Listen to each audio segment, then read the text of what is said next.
Bom dia, alunos. Agora nós vamos falar um pouco sobre a questão da formação das fronteiras brasileiras, mais precisamente a conquista dessas fronteiras. Tá? Nessas imagens aqui, estamos vendo vários aspectos que a gente vai tratar. A questão das expedições dos bandeirantes, da fundação de fortes, tá? O mapa do Brasil ali, não exatamente como está hoje, mas como ele foi crescendo na época colonial.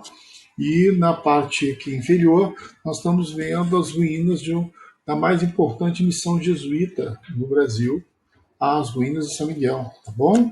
Então nós vamos dar continuidade, vamos falar um pouco sobre os objetivos, então, da nossa aula, tá? E uma questão importante, então, dentro desses objetivos que nós temos, é justamente enumerar as razões da expansão territorial brasileira, tá bom? E, vamos dizer assim, estabelecer no final quais foram os tratados, né, que fizeram que o Brasil tivesse, né, tem, aliás, não, o território que tem atual. Tá? Como nós sabemos, o Brasil começou bem menor que o território atual, né? Verdade que era grande, né, mesmo para a época, mas né, ao longo da época colonial, então, nós aumentamos tremendamente nosso território graças a alguns elementos que favoreceram essa expansão. Bem? Bom, então, fatores que contribuíram para essa expansão territorial, tá? É isso que nós vamos tratar. Inicialmente, os portugueses ocuparam só a faixa da Mata Atlântica, fazendo aquela exploração de pau-brasil, que a gente comentou já, tá? Que nem culparam totalmente, né? Porque só vinham aqui, trocavam quinquilharias com os índios pela madeira. Posteriormente, né, se começa então a ocupação do litoral mesmo, para valer, com as fazendas, chamadas engenhos. Né?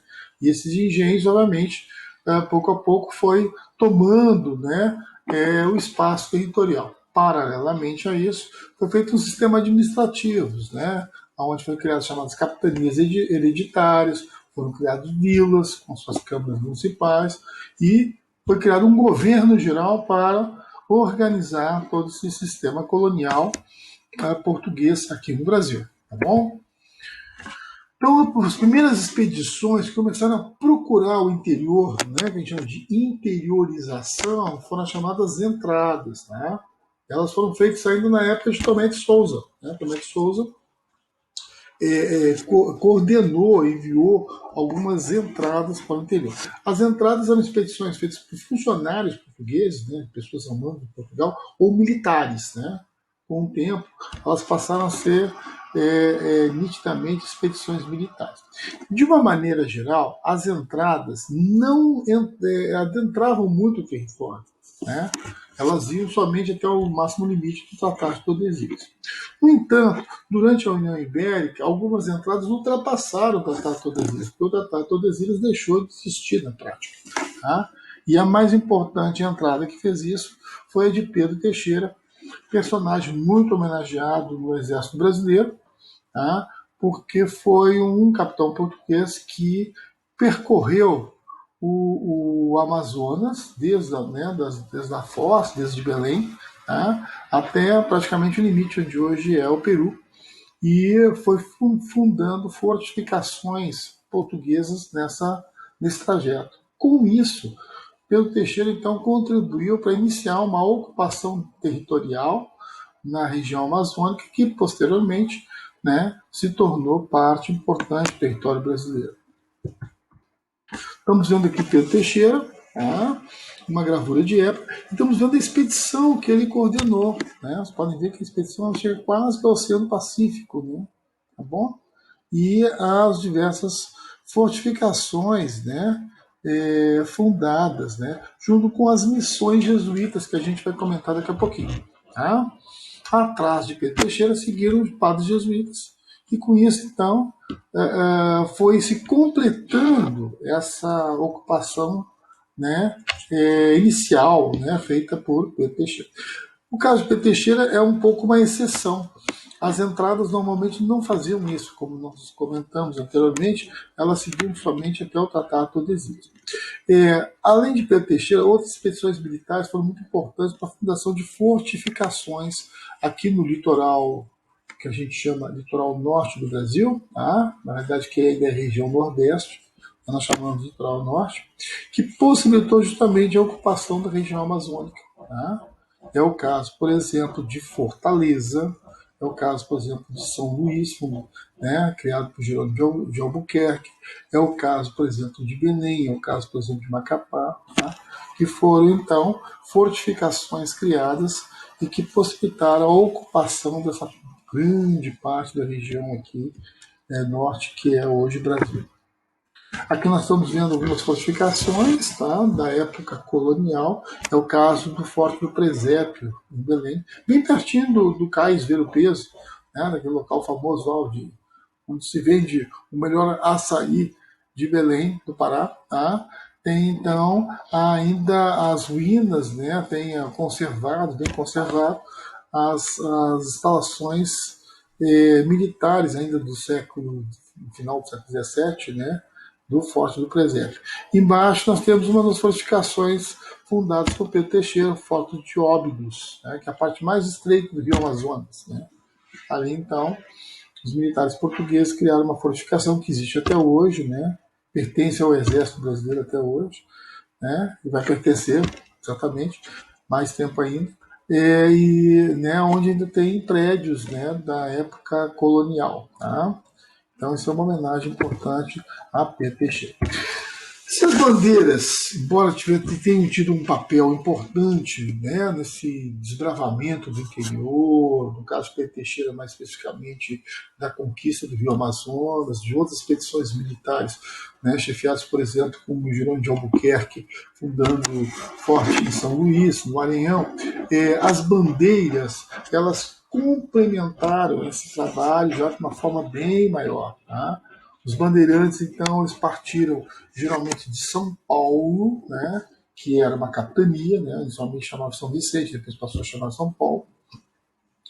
E muitos deles, inicialmente, eram agricultores, eram fazendeiros, plantavam cana-de-açúcar, né, senhores de engenho, portanto, mas começaram a deixar essa atividade para fazer, então, atividade de expedições para o interior. Tá? E aí os motivos foram vários. O primeiro motivo, tá, foi justamente caçar índios para torná-los escravos. Como nós já falamos, os índios começaram a deixar o litoral e né, estabelecer as suas ocupações mais para o interior do país.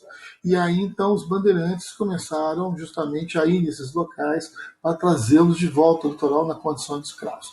Isso aconteceu no momento que houve muita falta de escravos africanos, né, o que passou a justificar, de certa forma, esse tipo de expedições. Esse empreendimento de caça ao índio não era um empreendimento muito valioso.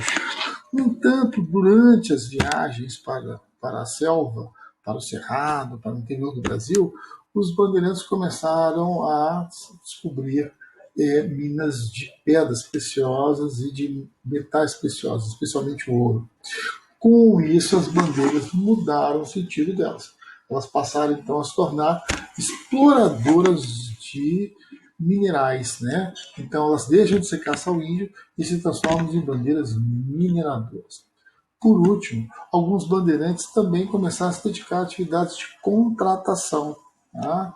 Por exemplo, no Nordeste havia muitos redutos de escravos que atacavam as fazendas, né? Roubavam gado lá, roubavam o próprio açúcar, né? Afugentavam os fazendeiros, né? Tiravam os escravos que estavam presos, levavam lá para os seus quilombos. Né? Bom, e aí então alguns bandeirantes também foram contratados para esse tipo de serviço. Tá? Como também foram contratados para, por exemplo, atacar tribos indígenas hostis, né? que punham a perigo as fazendas de criação de gado, as cidades. Né? Então, isso é um outro tipo de bandeirantismo que a gente chama de bandeirantismo de sertanismo por contrato. Quando se discutiu o nome bandeirante, da onde veio esse termo, né? Então, uma das hipóteses que se colocou é que bandeira vinha das flâmulas que os expedicionários levavam ao sair da cidade de São Paulo, né? Então, cada expedição dessa, que era chefiada por uma família rica, ou patrocinada por uma família rica, né, tinha um símbolo heráldico, tinha um símbolo de nobreza, né, alguns até trazidos de Portugal. E aí, então, eles, né, desfilavam na vila antes de fazer a saída. Então, o termo bandeira vinham dessas bandeiras que eles transportavam.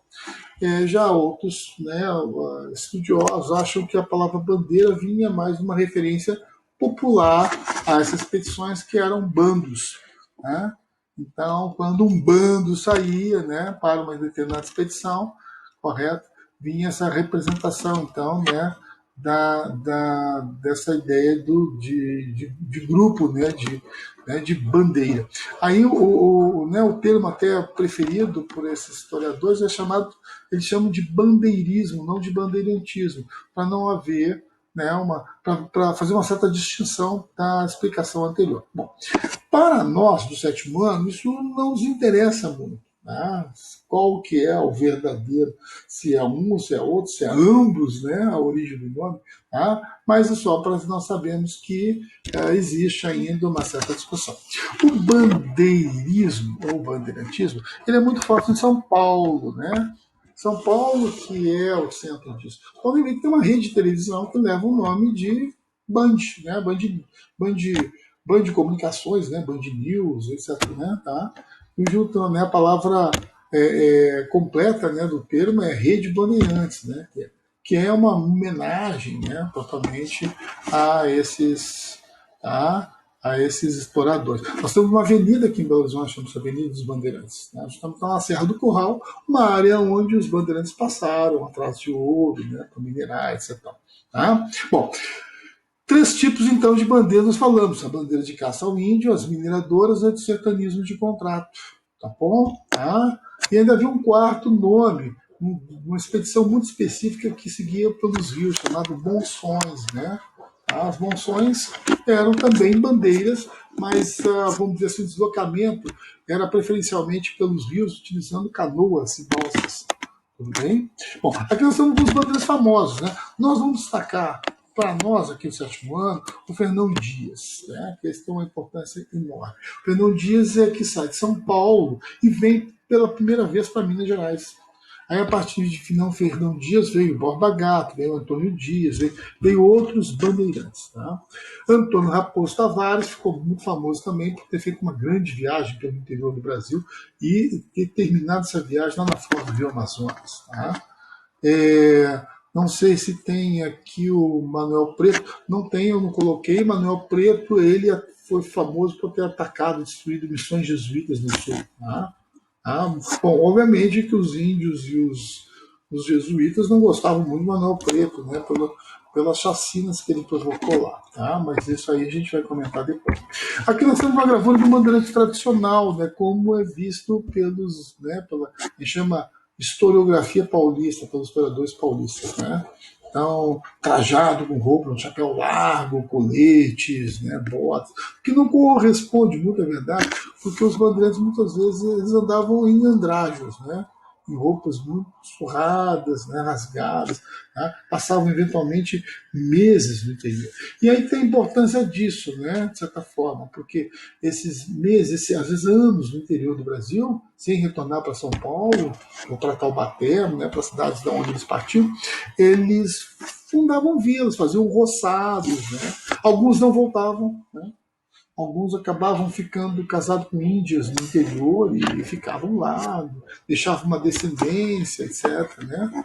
Bom, então o que acabou acontecendo é que os bandeirantes acabaram fundando várias localidades que hoje são cidades do interior do Brasil, em diversos estados, Minas Gerais, Goiás, Mato Grosso, tá? Rondônia, né? Tá?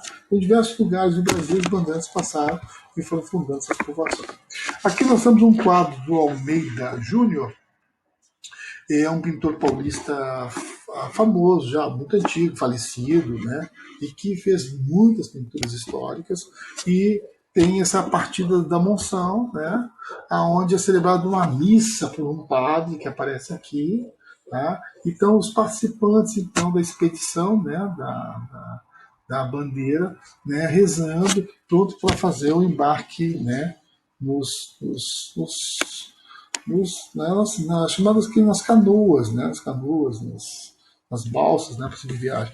Alguns materiais que estão levando, né, armas, né. Eles partiam com muito poucas coisas mesmo, porque eles acabavam vivendo da selva, né, da caça, né, das raízes, dos alimentos que encontravam, das roças indígenas que encontravam, né. Tá? Então, esse aspecto era muito forte. Né? Muitos dos bandeirantes nem eram de origem portuguesa, eram índios. Né? Entre os bandeirantes havia índios, havia também escravos que eram alforriados, geralmente, né? Acabavam ficando forros, porque escravos africanos, né? Porque ficava até muito complicado manter, ficar prendendo um escravo no meio da floresta brasileira. Né? Então, muitas vezes se alforriava esse escravo, ele virava uma espécie de funcionário, uma espécie de, de trabalhador livre, né? Para o, o bandeirante-chefe da expedição. Tá? Aqui perto de Belo Horizonte, Lagoa Santa, foi encontrada uma dessas canoas usada pelas Monções, tá? Que navegava originalmente no Rio das Velhas, né? Rio esse cujo nome veio do bandeirante Borba Gato. Né? Borba Gato chegou no Rio Guacuí, no nome Tupi, e só encontrou numa aldeia senhoras, né? Velhas, morando lá, né, alguns velhos também. E né, depois que ele entendeu que né, os índios mais jovens tinham partido para não ser escravizados pelos bandeirantes. Né? Então, o Borba Gato acabou se referindo ao Rio das Velhas, né? Esse nome ficou. Tá? É um rio que passa aqui pertinho de Belo Horizonte, passa aqui pelos municípios em volta aqui de Belo Horizonte e vai desembocar no Rio São Francisco. Aqui nós temos uma gravura de época, né? Mostrando índios usando essas embarcações, essas canoas, né? Feitas de um tronco só. Bem? O outro fator também que possibilitou a ocupação no interior foi a mineração, né? Nós já falamos disso, os bandeirantes foram fundando, né, essas aldeias, inicialmente chamava-se arraial, né? A palavra aldeia na Europa indica um grupo de casas, né, com uma ruazinha, etc. É uma aldeia. No Brasil, aldeia se refere a um grupo de casas, mas de índios, né? E a gente usa mais um outro termo vindo da língua portuguesa, que é arraial. Arraial, então, é quando nós temos um grupo de casas, geralmente uma rua, duas ruas, né? Tem uma capela, eventualmente uma venda, então a gente chama de arraial. E quando o arraial cresce, ele vira uma vila, né? Já tem várias ruas, e quando ele cresce mais ainda, né? Nós temos então a cidade. Obviamente, na época colonial, no interior do Brasil, não era muito comum cidades, era mais comum arraiais e vilas. Né? Aqui em Minas tinha algumas cidades. Né? Ouro Preto se tornou uma cidade na época colonial, São João del Rei chegou no final da época colonial também se tornou uma cidade, né? Mas eram coisas raras. Geralmente, né, os núcleos urbanos ficavam no tamanho somente de vilas. Tá? Além de Minas Gerais, a mineração foi muito forte em Mato Grosso e Goiás, como nós já vimos. Tá? Aqui nós estamos vendo, né, os bandeirantes entrando em Minas, né, tá? A palavra entrada para Minas, como título do quadro, tá bom? Mas, na realidade, né, o Oscar Pereira está se referindo aí, né, a um grupo de tropeiros, tá? Que estão entrando em Minas aí. Eu usei essa ilustração mais para colocar aí a vinda das como é que chama? Dos bandeirantes aqui para o nosso estado, na época capitania, né? Depois virou capitania, tá? Mas os bandeirantes usavam muito pouco cavalo, pouca bunda. Posteriormente, os bandeirantes, esses animais começam a muito usar. Os bandeirantes se deslocavam mais a pé mesmo, tá? As missões jesuítas foram muito importantes também, porque as missões jesuítas, como nós já vimos lá com Pedro Teixeira, né, as missões jesuítas começaram a se formar no interior do Brasil por padres, muitas vezes portugueses, eventualmente não, eventualmente de outras nacionalidades, né, porque os jesuítas não estavam muito preocupados, né, somente com relação ao domínio português ou domínio espanhol. Né. Para os jesuítas, o importante era o trabalho de evangelização junto aos índios. Né, e eles começam a fundar essas povoações no interior, aonde eles aldeavam os índios, né? E é muito importante, porque eles acabavam ensinando português, eventualmente uma missão espanhola, os índios aprendiam espanhol. Mas, de qualquer forma, né, os índios eram incorporados ao processo da sociedade de informação. Né? Então, com o tempo, essas missões, principalmente na Amazônia, lá no Rio Grande do Sul, no Santa Catarina do Paraná, elas foram incorporadas, né, ao domínio português e, consequentemente, ao Brasil. Tá? Então, nós temos aqui as missões mais importantes, ó, chamados Sete Povos das Missões, que a gente vai falar daqui a pouquinho mais tá, sobre isso, e na Amazônia, né? Onde também foi fundado várias missões. Tá? Então, de uma maneira geral, não só na Amazônia e nos Sete Povos das Missões. Tá? Em outras regiões do Brasil também foram fundadas missões. Aqui em Minas Gerais, particularmente, foi proibido, né? Pela questão do ouro, o governo português proibiu a atuação dos jesuítas. É um caso específico de Minas Gerais. Tá? Em outras capitanias, né, hoje estados, não houve esse problema. Aqui nós temos um plano de uma missão jesuíta, né? Nós já vimos até em outra aula. Tá? Então, era tudo muito simples, né? Se construiu uma igreja, às vezes a igreja era mais bonita, mais de pedra, etc., uma construção melhor, e os índios iam construindo as suas malocas, as suas ocas em volta, né? Mas já dentro de um traçado de uma vila europeia. Tá?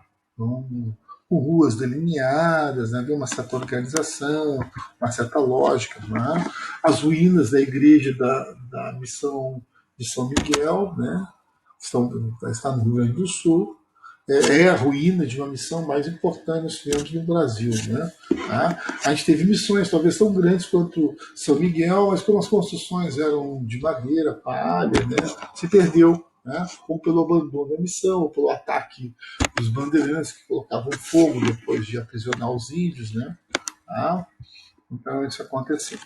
Antes da gente continuar aqui, falar um pouquinho sobre a pecuária em termos de expansão, lembrar que os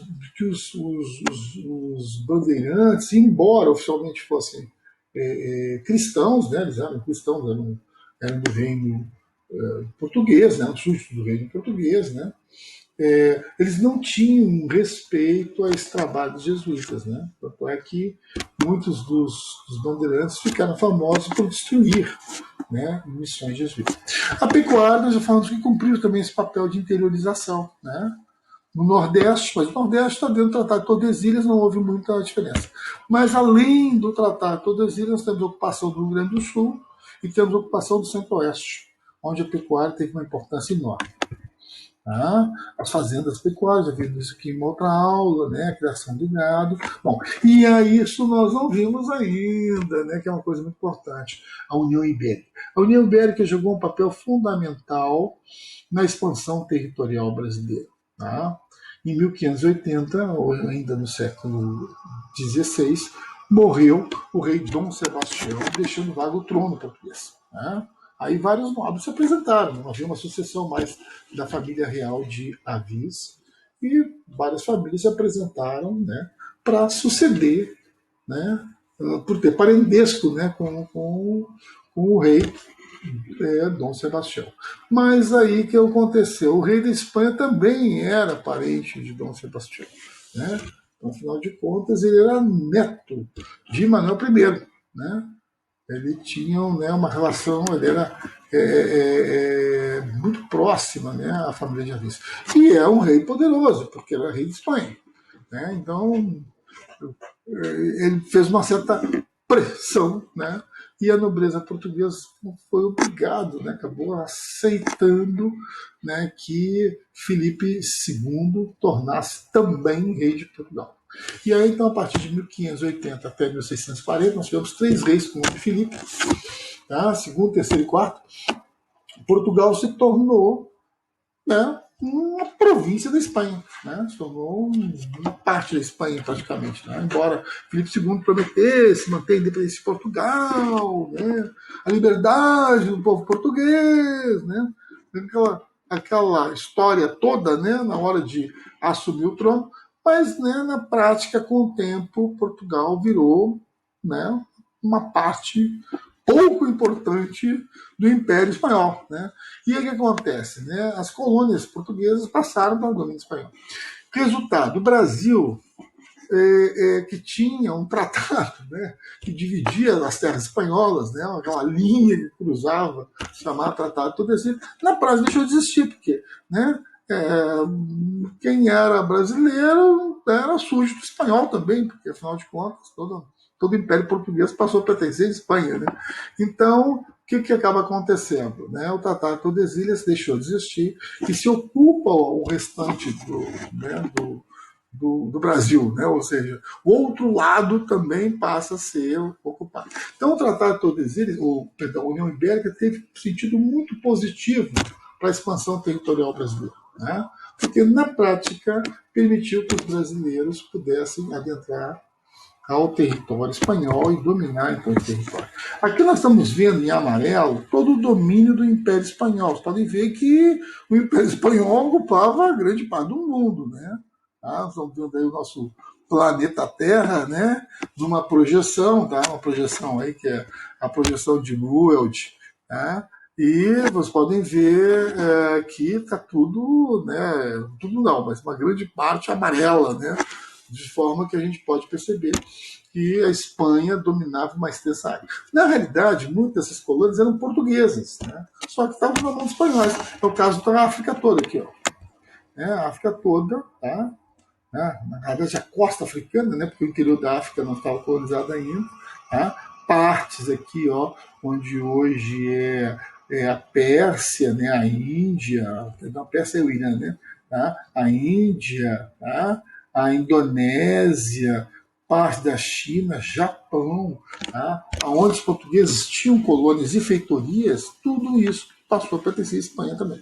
Tá bom? Então, o Império Espanhol ele juntou, na realidade, dois grandes impérios. O império que a Espanha já tinha, que era grande parte do continente americano, né? E o Império Português, né? Que tinha, além de uma parte do continente americano, a costa da África e vários pontos da Ásia. Né?